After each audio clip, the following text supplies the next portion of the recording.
kronologi kasus yang terjadi pada Jiwasraya. Pada tahun 2006, Kementerian BUMN dan OJK menyatakan ekuitas Jiwasraya negatif 3,9 triliun.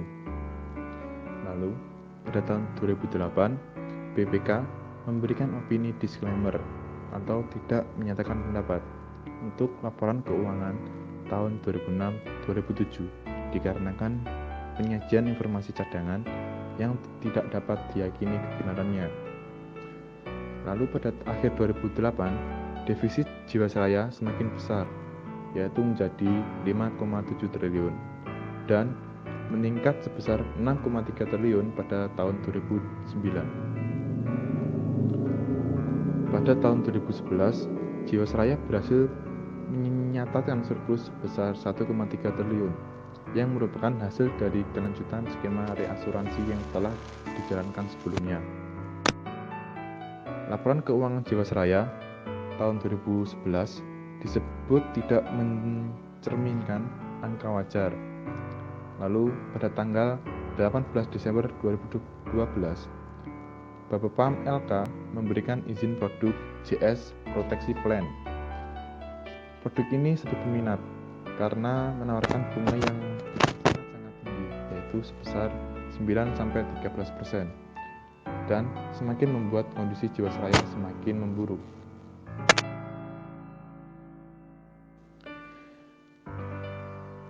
Di tengah kondisi keuangan yang sulit, pada tahun 2014, Jiwasraya membuat langkah yang kontroversial, yaitu dengan menjadi sponsor klub asal Liga Inggris, Manchester City. Pada 2017, kondisi keuangan Jiwasraya terlihat membaik. Ini dibuktikan dengan laporan keuangan Jiwasraya yang mencatatkan kenaikan laba sebesar 37,64% dari tahun 2016. Raihan ini didukung oleh pendapatan premi dari produk JS Saving Plan mencapai 21 triliun. Pada awal 2018, Direktur Pengawasan Asuransi OJK yaitu Ahmad Nasrullah menerbitkan surat pengesahan cadangan premi tahun 2016 sebesar 10,9%. Maksud saya sebesar 10,9 triliun. Pada bulan Mei tahun 2018, Asmawi Syam ditunjuk menjadi Direktur Utama Jiwasraya yang baru. Di bawah kepemimpinannya, direksi melaporkan terdapat kejanggalan laporan keuangan kepada Kementerian BUMN. Indikasi ini dibuktikan dengan hasil audit Kantor Akuntan Publik PricewaterhouseCoopers atau PwC atas laporan keuangan tahun 2017 yang mengkoreksi laporan keuangan interim dari laba sebesar 2,4 triliun menjadi hanya 428 miliar. Lalu, pada bulan Oktober sampai November 2018, tekanan pada Jiwasraya semakin berat, dimulai dengan publik yang sudah mengetahui masalah likuiditas Jiwasraya. Dilanjutkan dengan pergantian Direktur Utama dari Asmawi Syam ke Hiksana Tri Sasongko. Hiksana mengungkapkan bahwa Jiwasraya membutuhkan dana sebesar 32,89 triliun untuk memenuhi rasio solvabilitas. Aset yang dimiliki Jiwasraya hanya sebesar 23,29 triliun, sedangkan kewajibannya mencapai 50,5 triliun. Akibatnya, ekuitas Jiwasraya negatif 27,94 triliun.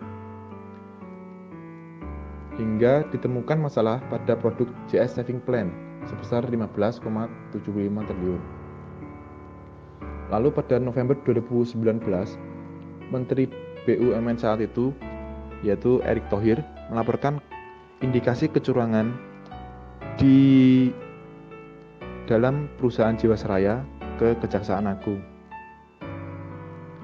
Lalu pada Desember 2019, penyelidikan Kejaksaan Agung terhadap kasus dugaan korupsi Jiwasraya menyebutkan bahwa ada pelanggaran prinsip kehati-hatian dalam berinvestasi. Jaksa Agung saat itu, yaitu ST Burhanuddin, mengatakan Jiwasraya banyak menempatkan 95 dana investasi pada aset-aset yang beresiko, yang pada akhirnya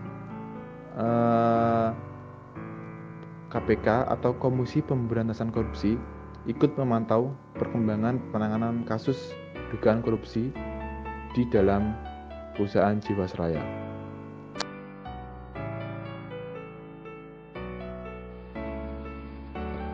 Peranan manajemen perusahaan di dalam kasus Jiwasraya. Sebagai perusahaan asuransi, Jiwasraya tidak bisa menempatkan seluruh dana nasabahnya secara langsung di saham-saham, melainkan sebagian ditempatkan melalui reksadana. Sebagai upaya untuk meminimalisir resiko, jadi kemungkinan manajemen Jiwasraya menempatkan dana di reksadana, sehingga muncul kesan bahwa perusahaan mengelola dana nasabahnya secara prudent. Tetapi, mereka sudah janjian dengan manajemen investasi yang bersangkutan agar dana tersebut tetap dibelikan saham-saham model inti, yang sekarang semuanya mati dikocap. Dengan kata lain, itu cuma reksadana bohong-bohongan atau cuma formalitas saja, karena ujungnya tetap Jiwasraya main saham gorengan, dan para manajemen investasi ini tentunya menerima fee dari jasa pengelolaan reksadana tersebut. Peranan auditor di dalam kasus Jiwasraya. Kasus gagal bayar nasabah yang mengarah pada korupsi PT Asuransi Jiwasraya dinilai melibatkan banyak pihak termasuk akuntan publik. Auditor dianggap tidak mampu untuk mengungkap kondisi sebenarnya pada Jiwasraya. Terlebih lagi, laporan keuangan teraudit yang dipubliskan Jiwasraya ternyata telah dimanipulasi atau window dressing, sehingga perusahaan terlihat sehat.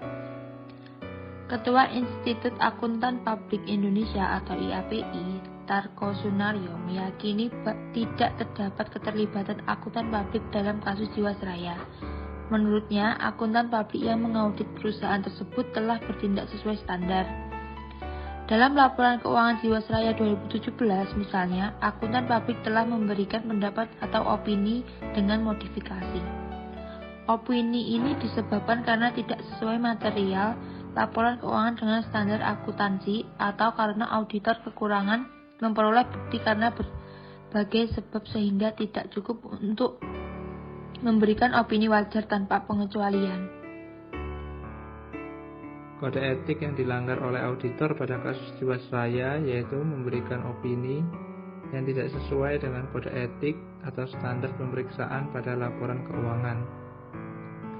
Laba bersih Jiwasraya dalam laporan keuangan yang telah diaudit dan ditandatangani oleh auditor PwC pada tanggal 15 Maret 2017 itu menunjukkan laba bersih konsolidasi tahun 2016 adalah sebesar 1,7 triliun rupiah. Ini naik 37% dibanding tahun sebelumnya. Sedangkan untuk laporan keuangan konsolidasi tidak dipublikasikan, namun dari situs Jiwasraya terdapat informasi mengenai laporan keuangan Jiwasraya yang bukan konsolidasi, namun telah diaudit oleh PwC, di mana disebutkan bahwa laba bersih 2016 adalah sebesar 2,1 triliun rupiah dan diberikan opini wajar tanpa pengecualian, dan laba bersih 2017 adalah sebesar 328 miliar dan opini dengan modifikasian.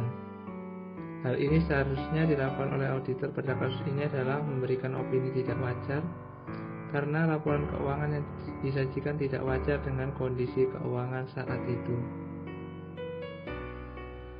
Pada kasus Jiwasraya ini, permasalahan utamanya yaitu produk-produk yang merugi atau negatif spread dan underpricing, kemudian kinerja pengelolaan aset yang rendah, serta kualitas aset investasi dan non-investasi yang kurang likuid. Maka pihak yang bertanggung jawab atas kasus Jiwasraya ini, yang pertama Otoritas Jasa Keuangan atau OJK, yang kedua Kementerian BUMN, yang ketiga Direksi dan Dewan Komisaris, yang keempat auditor atau Kantor Akuntan Publik. Kantor Akuntan Publik yang pertama yaitu Sujatna, Mulyana, dan rekan pada tahun 2006 sampai 2012. Yang kedua Hartanto, Sidik, dan rekan pada tahun 2010 sampai 2013. Kemudian dilanjutkan dengan Joko Sidik Indra pada tahun 2014 sampai 2015, dan yang terakhir PricewaterhouseCoopers atau PwC pada tahun 2016 hingga 2017. Dalam kasus Jiwasraya, perusahaan memiliki kelemahan dalam sistem pengendalian internal dan manajemen risiko, diikuti dengan adanya kelalaian dari lembaga pengawas atau OJK. Hal ini mengakibatkan perusahaan mengalami gagal bayar yang membuat negara dirugikan 13,7 triliun rupiah.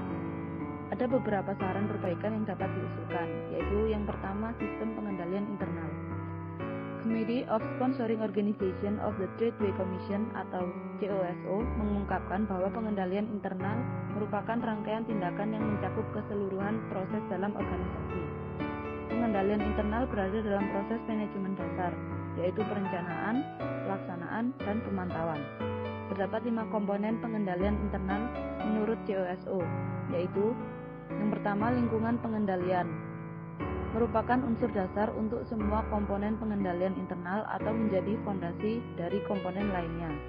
Yang kedua, penilaian risiko merupakan unsur proses yang dinamis dan berulang untuk mengidentifikasi dan menganalisa serta mitigasi risiko terkait dengan pencapaian tujuan. Yang ketiga, aktivitas pengendalian mencakup tindakan-tindakan yang ditetapkan melalui kebijakan dan prosedur untuk membantu memastikan dilaksanakannya arahan manajemen dalam rangka meminimalkan risiko atas usaha pencapaian tujuan serta efektif. Informasi dan komunikasi. Manajemen harus mendapatkan, menghasilkan, dan menggunakan informasi yang relevan dan berkualitas, baik dari sumber internal maupun eksternal untuk terselenggaranya fungsi pengendalian internal yang mendukung pencapaian tujuan organisasi atau perusahaan. Dan yang kelima yaitu aktivitas pengawasan. Unsur pemantauan mencakup evaluasi berkelanjutan, evaluasi terpisah, atau kombinasi dari keduanya untuk memastikan komponen-komponen pengendalian internal ada dan berfungsi sebagaimana mestinya. Saran yang kedua yaitu sistem manajemen risiko. Permasalahan ini tidak hanya berhubungan dengan persoalan pidana dan kriminal, tetapi juga terkait risk capital yang di dalamnya tentang manajemen risiko. Manajemen risiko adalah upaya untuk memantau risiko dan melindungi hak properti, laba, aset, dan aset entitas bisnis. Dalam prakteknya, proses manajemen risiko ini mencakup mengidentifikasi, mengevaluasi, dan mengendalikan risiko jika terbukti mengancam keberlanjutan organisasi. Manajemen ini sangat penting, karena ini adalah salah satu sumber daya perusahaan. Manajemen seharusnya dapat mempertimbangkan berbagai risiko lain yang berkaitan dengan keuangan, seperti risiko likuiditas, kontinuitas pasar, risiko kredit, risiko regulasi, risiko pajak, dan risiko akuntansi. Kemudian saran yang ketiga yaitu reporting system.